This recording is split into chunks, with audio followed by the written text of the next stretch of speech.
L'eau est un élément vital pour tous ceux qui peuplent la planète bleue. Femmes, enfants, hommes, animaux, plantes, elle constitue la boisson naturelle par excellence et la principale source d'hydratation. Dans ce flash spécial, nous reviendrons sur nos besoins en eau et sur le parcours de ce précieux liquide à l'intérieur de notre corps. Tout de suite, pour étancher notre soif de savoir, nous avons rendez-vous avec notre expert. S'hydrater est indispensable parce que l'eau est essentielle à la vie. L'eau est notre premier nutriment, mais aussi notre premier aliment et fait partie intégrante de notre corps. 60% du corps d'un adulte est fait d'eau. Cette eau-là, elle va se retrouver principalement à l'intérieur des cellules, ce qui veut dire que chaque tissu et chaque organe va avoir de l'eau. Cette quantité peut varier entre 10% pour les cellules adipeuses, c'est-à-dire la masse grasse de notre corps, jusqu'à 83% pour le sang. Cette eau, elle va faire que notre corps fonctionne correctement. Pourquoi? Parce qu'elle va d'une part assurer que le contenu vasculaire de notre corps soit maintenu, ce qui va assurer le transport des nutriments, vitamines, minéraux, mais aussi de l'oxygène à chaque cellule et à chaque tissu de notre corps. Mais elle va également assurer qu'on soit capable de maintenir la température et qu'on soit capable d'éliminer les déchets qu'on produit tous les jours via le système rénal. L'eau de notre corps se renouvelle principalement par ce que l'on boit et ce que l'on mange. Plus on boit de l'eau, plus vite l'eau de notre corps se renouvelle. Mais que devient l'eau que nous absorbons tous les jours? Tout de suite, ce zoom pour comprendre son parcours à l'intérieur de notre corps. La quantité d'eau dans le corps est le résultat d'un équilibre entre des apports et des pertes d'eau. Pour conserver la même quantité d'eau, notre corps en absorbe et en rejette en permanence sous forme d'urine, mais aussi sous forme de sueur et par la respiration. Plus on boit, plus on renouvelle rapidement l'eau du corps.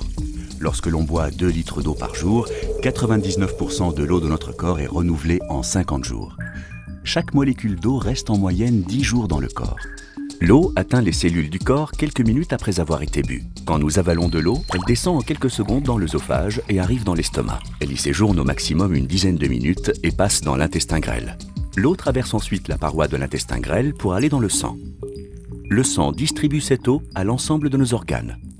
Ces derniers, pour fonctionner correctement, utilisent l'eau et la rejettent ensuite avec des déchets dans le sang.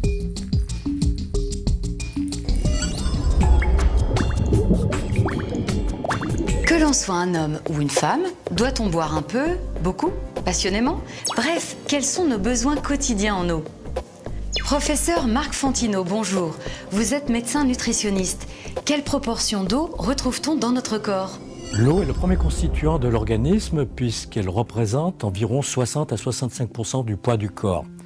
Mais parce que l'élimination d'eau est permanente, il faut que les apports soient suffisants. Un adulte sédentaire en climat tempéré perd environ quotidiennement 2,6 litres à 3 litres d'eau.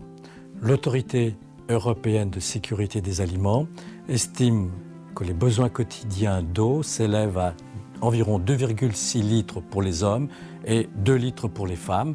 Besoins totaux, c'est-à-dire apportés aussi bien par les boissons que par les aliments. Les aliments apportent environ quotidiennement 700 ml d'eau, mais ce qui ne représente que 20% des besoins. L'eau étant la seule boisson indispensable, il est recommandé pour compenser les pertes et assurer un bon état de santé, de boire 8 à 9 verres de 250 ml d'eau tous les jours.